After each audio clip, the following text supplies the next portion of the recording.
即係2025年，即係而家去到2024到而家，我最新嘅摯愛就係一個新興運動叫做匹克球。邊個聽過匹克球呢度？係嘛？俾多啲希望我係。咁啊，唔知咩叫匹克球嘅，今日一定翻屋企自己上網查啊，或者用小紅書啊、抖音啊，自己查下咩叫匹克球呢3個字。係一個網球、羽毛球、乒乓波混合版，亦都係環球增長最快嘅運動。環球啊，已經係路上一定會入奧運嘅10年內。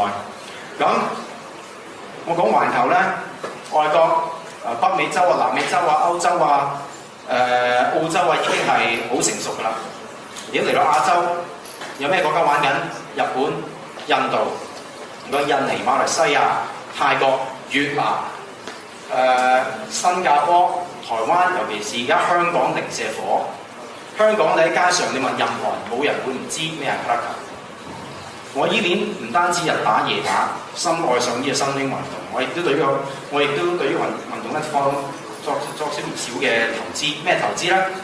唔單止金錢上啦、時間上啦，即係好多精神上。我而家今次因為我已經仲揸住3個國際認證嘅教練牌啦，同時間我創辦咗呢個香港匹克球聯賽，我變成香港最大嘅匹克球搞手啊！比賽搞手，我哋啱啱上到開始第2季，咁啊已經超過44隊，過650個參賽者。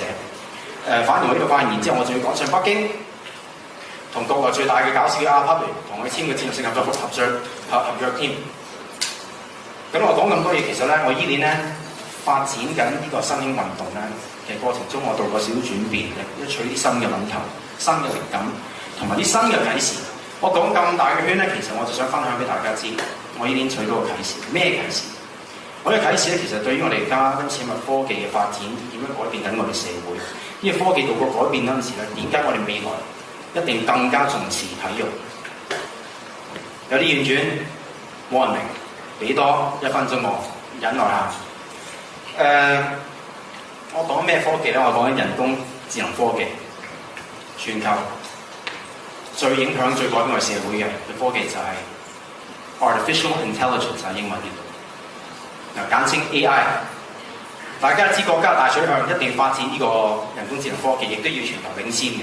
咁我哋強國上年推出嘅 APP 深度求索DeepSeek APP 個個都聽過啦，個個都知道個新聞，就係用極少嘅資源，佢個系統、佢功能已經其實係打到同美國嘅 ChatGPT 唔埋啦。我相信呢度無數人都係已經下載過落嚟，問過佢無數問題，嘗試同佢玩探索過，知道佢幾強大幾犀利。人工智能科技啦，尤其是 DeepSeek 已經其實滲透我哋社會工作每一個行業㗎啦。我自己作為工程師，過往咁多年，我要出個報告，每個禮拜出報告，最少花3至5個鐘先可以寫個報告。今時今日有人工智能科技協助咧，我係減咗2個半鐘，我真係多時間出嚟嘅，真係多時間出嚟。咁啊，呢個唔知啊，淨係我行業啫。咁第一行業咧，醫療。大家知隔手機可以睇病啦，而家任何跨到數據、大數據理論嘅行業咧，都係已經可以用得着人工智能科技，已經係用緊嘅。咁你開始假如保險啊、物流啊、法律啊、會計全部都用緊嘅啦。咁即係而家按照嘅方向咧，係好短時間內，未來我哋翻工嘅時間係會短咗嘅，個人都會多時間出嚟嘅。咁啊，我而家針對咗多時間出嚟，整體社會多時間出嚟嗰陣時點呢？啲人啲時間攞嚟做乜咧？如果你時間係攞嚟玩手機嘅、打遊戲機嘅，你喺屋企淨係對住電腦嘅，咁樣一個好大嘅問題。所有實驗你都知啦，所有實驗證實對得多手機嘅會嚴重傷害你嘅我哋心理素質。我哋會變到越嚟越情緒化啦，越嚟越抑鬱啦，整體社會變得越嚟越自閉啦，同埋總體嚟講，總之係唔健康嘅。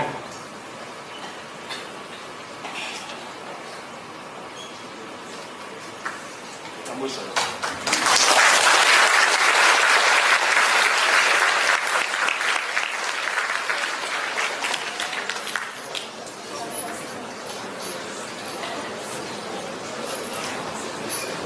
所以表面上咧，科技嘅發達，表面上係幫到我哋社會增加我哋辦事效率，個實質上其實係損害緊我哋嘅社交，傷害緊我哋嘅社群，影響緊我哋嘅社會，將我哋嘅社會連接係越拉越疏。去到呢點咧，我就見到體育嘅重要性。嗱，唔使提大家，體育當然係可以強身健體啦。從體育嘅我哋可以磨練我哋嘅性格、我哋嘅人品。從體育，我哋會提升我哋嘅鬥志同埋奮鬥心。我哋學識點解要團結，點解要堅持。但最重要咧，從體育咧，我哋可以維持到我哋嘅社交，維持到我哋社群，維係到我哋嘅社會。我亦都發現，體育係唯一個領域，人工智能科技永遠係佔領不到。30年後、50年後、100年後，冇人會願意花錢入一個體育館去睇兩隊機械人打籃球噶嘛？冇人會願意去一個大球場睇兩隊機械人踢波噶嘛？更加唔會有人去奧運睇啲機械人鬥快跑步、鬥快游水、插水體操，一定冇嘅。所以體育係永遠屬於我哋人類嘅。所以我覺得未來大家小同學、大家老師都聽住，就係玩手機、打遊戲機，相破壞緊我哋嘅社群。從體育，我哋可以建立翻我哋嘅社群。我見體育嘅未來係非常之重要，所以我覺得未來咧，我哋整體社會嘅價值觀要改變不能好似過往咁樣，淨係睇一個人揾幾多錢、做咩行業就判斷佢對社會嘅重要性。未來要睇一個人重要性，好着重就係佢究竟會唔會貢獻社會，會唔會建立自己嘅社群，同埋有冇開始自己嘅家庭。